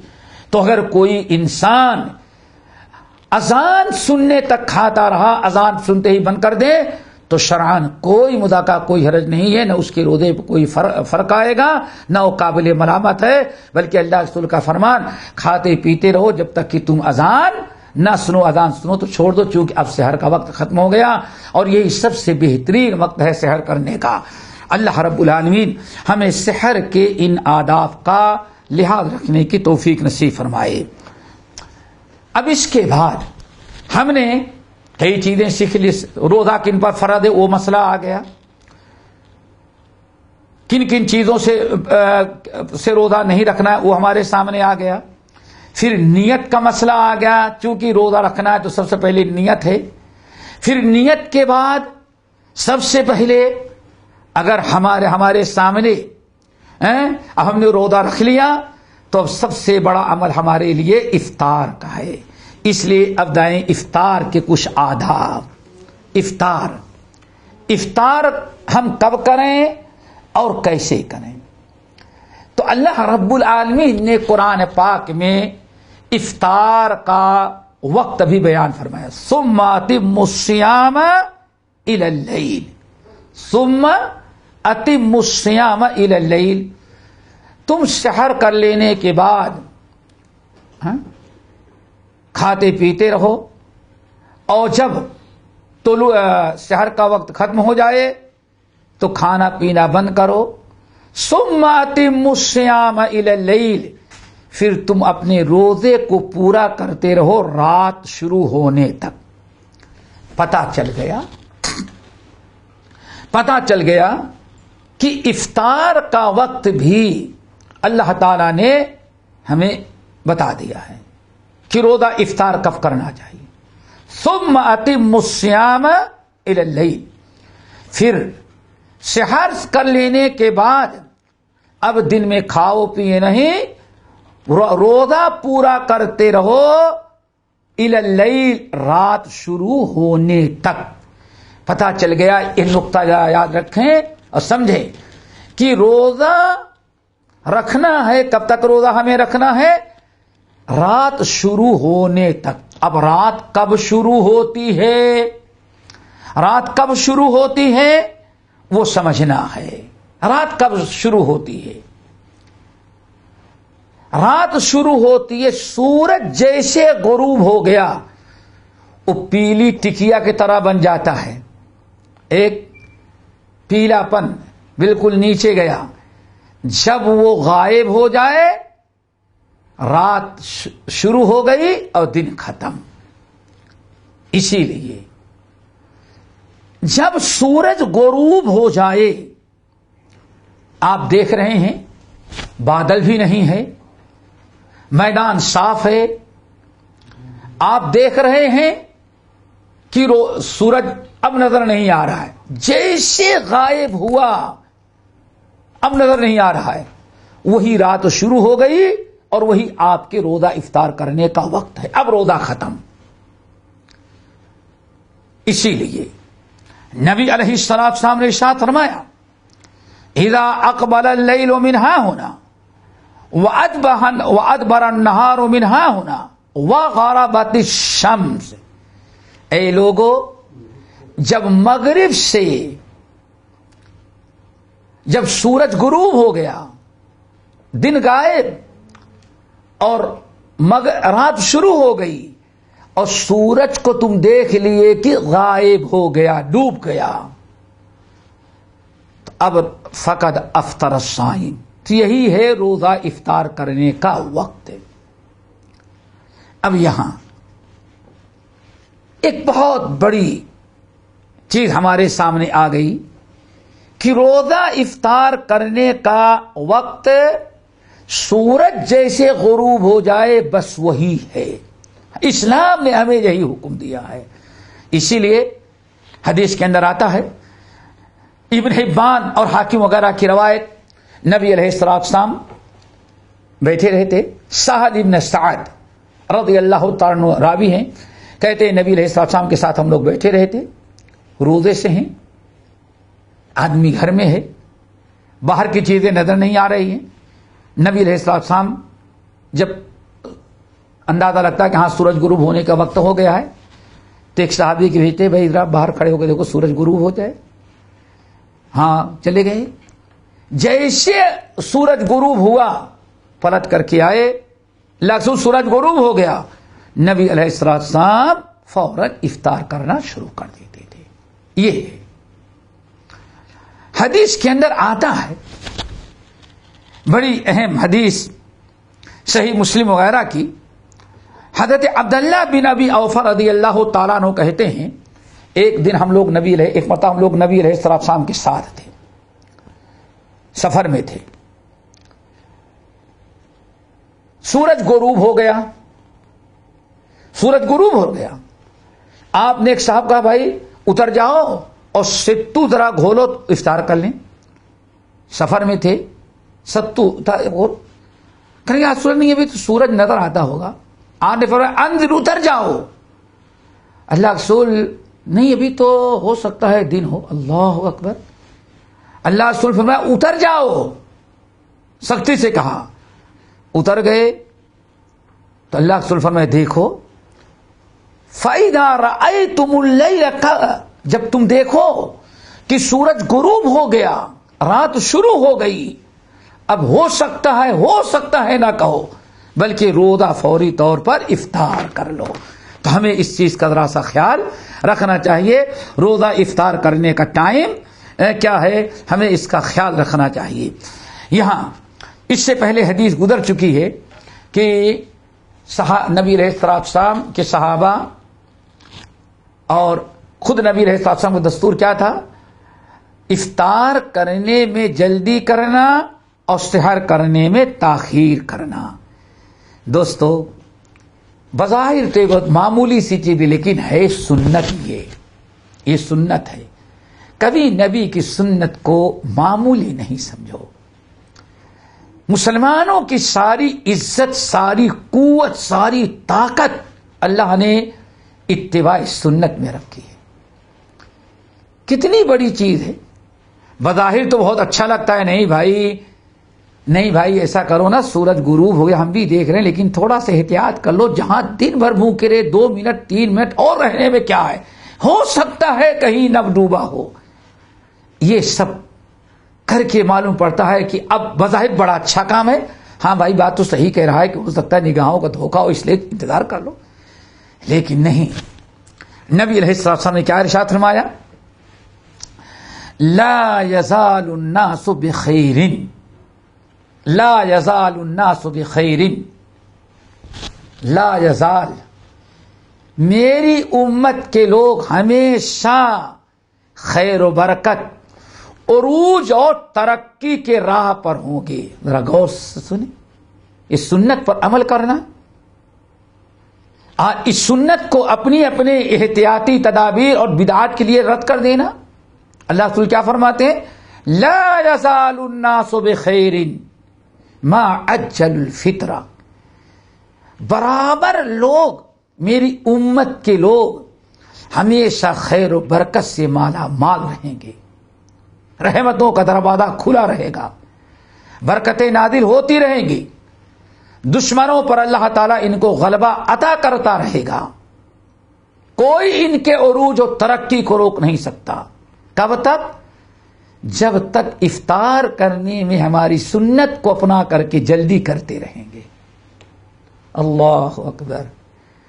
روزہ افطار کرے لیکن نبی کی سنت پر عمل کرنا. 2-4 منٹ آدھے گھنٹے تاخیر کرنا کوئی مشکل نہیں، لیکن معاملہ ہے اتباع سنت کا. آج جب لوگوں نے سنت چھوڑا، نبی کو چھوڑا، ہمارے ہاں افطار کا ٹائم کیا رہا وہ اب سنیں. نمبر 1 اہل بدعتی گروہ، ان کے ہاں اذان کا کوئی اعتبار نہیں، سورج کے غروب ہونے کا کوئی اعتبار نہیں. ان کے ہاں روزہ کب افطار کرتے ہیں؟ سورج غروب ہو گیا، جب سارے ستارے خوب یعنی اندھیرا چھا گیا اور ستارے اب خوب نظر آنے لگے، تب افطار. اب افطار کا وقت. یہ ہے بدعت کا انجام. کچھ لوگوں نے کیا کہا؟ کب روزہ افطار کیا جائے؟ کہتے ہیں سورج غروب ہونے کے بعد افطار نہیں کرنا، بلکہ تم اپنے ہاتھ کے روؤں کو، بالوں کو دیکھتے رہو، جب تک یہ بال نظر آئیں تب تک افطار نہیں کرنا. جب اتنا اندھیرا چھا جائے کہ یہ بال نظر نہ آئیں تب تم روزہ افطار کرنا.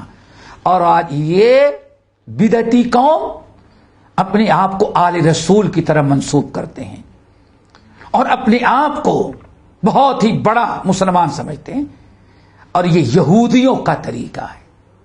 چونکہ یہ بدعتی گروہ یہودیوں کا پیدا کردہ ہے اور آج بھی یہودی ان کے سردار ہیں، اس لیے آج بھی ان کے یہودیوں کے ہاں اور ان کی ایجاد کردہ جو فرقہ ہے مسلمانوں میں، نام نہاد مسلمان تو نہیں، نام نہاد فرقہ، اس کے ہاں آج یہودیوں کی سنت. اب ذرا سوچو، اس قوم پر اللہ تعالیٰ کب اپنی رحمتیں نازل کرے گا؟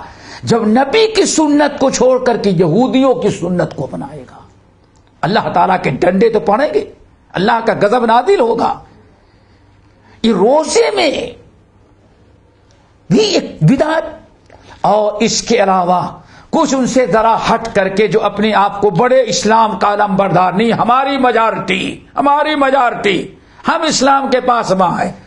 ان کے ہاں کیا؟ بھائی دیکھو 2 وقت ہے، ایک ہے احتیاط کا اور ایک ہے نارمل وقت. تو بہتر یہ ہے کہ یہ جو اصلی وقت ہے اس کو چھوڑ کے احتیاط کا وقت ہے. اس لیے کیا کہیں گے؟ سورج غروب اتنے بجے، لیکن 3 منٹ 4 منٹ احتیاط کر لیں گے، اس کے بعد اللہ، اور پھر مسجد کے منارے پر لائٹ جب تک جلے، اللہ اکبر۔ اسلام نے حکم دیا کہ جب سورج غروب ہو جائے، اور انہوں نے بتایا جب ہم لائٹ جلائیں گے اس کے بعد تم روزہ افطار کرنا، اللہ اکبر۔ طرح طرح کی بدعتیں، غور کرو کہ سنت کی کتنی اہمیت۔ لا یزال الناس بخیر، برابر میری امت عروج کی راہ پر رہے گی، ترقی کی راہ پر رہے گی، حاکم بن کے رہے گی، اور رحمتوں کے دروازے، برکتوں کے دروازے اللہ تعالیٰ کھلے رکھ، اللہ ان سے راضی رہے گا۔ کب تک؟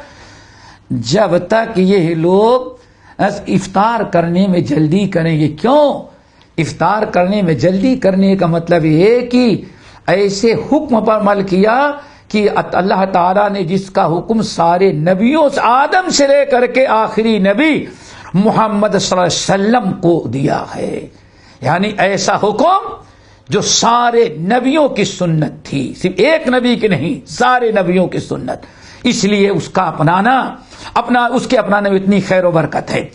ایک دوسری حدیث اور مسند احمد اور ابو داؤد کی، اس لیے ہم بتا دے رہے ہیں کہ ہمیں بڑا دکھ ہوتا ہے جب کہیں ہم اپنے یہاں بر صغیر میں کہیں بیٹھیں، اذان ہو گئی، لوگ افطار کر رہے ہیں، افطار کر کے جب فارغ ہوئے، ایک مسجد میں اقامت ہوئی، سورۃ الفاتحہ امام شروع کیا تو دوسری مسجد سے اذان آ رہی ہے۔ اب دوسری مسجدوں کی اذان ہو رہی، کیوں بھائی کیوں؟ اصل میں ان کے ہاں افطار کا وقت اب آیا ہوا ہے، اب ہو رہا ہے، یعنی کیا نہیں، تھوڑا احتیاط کر لینے میں بہتر ہے تاکہ روز اللہ کے بندے، اگر تم نے احتیاط کے طور پر اتنا لمبا وقفہ کر دیا تو سنت کی مخالفت ہو رہی ہے۔ اب حدیث ذرا سنو، دوسری حدیث اللہ رسول نے کیا ارشاد فرمایا؟ لا یزال الدین ظاہرا۔ آج دنیا کے اندر مسلمانوں کی کیا حالت ہے؟ یہ صرف سنت کو چھوڑ کر کے بدعت اپنانے کا، سنت چھوڑا اور بدعت ہم نے اپنایا، اور جہاں بدعت آتی وہاں سے سنت اللہ تعالیٰ اٹھا لیتا ہے۔ تو اب ذرا دیکھو، لا یزال الدین ظاہرا، آج مسلمان کیوں، آج اسلام کیوں اتنا ذلیل اور خوار ہو رہا ہے؟ کتنا ذلیل اور خوار، اللہ اکبر۔ لا یزال الدین ظاہرا، یہ دین اسلام ہمیشہ غالب رہے گا، ہمیشہ غالب رہے گا، دنیا کے سارے دین پر غالب رہے گا دین، اس دین اسلام اور اسلام پر چلنے والے مسلمان۔ کب تک؟ ایک حد مقرر ہے، اللہ اکبر۔ پیارے نبی نے حد مقرر کر دیا، مسلمان اور یہ دنیا، مسلمان اور یہ دنیا میں اسلام غالب رہے گا کب تک؟ دو چیزیں ہیں، اس کی ایک حد ہے، اللہ نے حد کیا مطلب، یہی ایک حد ہے، اس حد کے توڑ دینے کے بعد نہ دنیا میں مسلمان عزت سے رہیں گے نہ اسلام محفوظ رہے گا، اسلام بھی بدنام ہوگا، مسلمان بھی ذلیل و خوار ہوں گے۔ ایک حد مقرر کر دی کہ اسلام ہمیشہ غالب رہے گا، کب تک؟ ایک حد ہے، وہ حد کیا ہے؟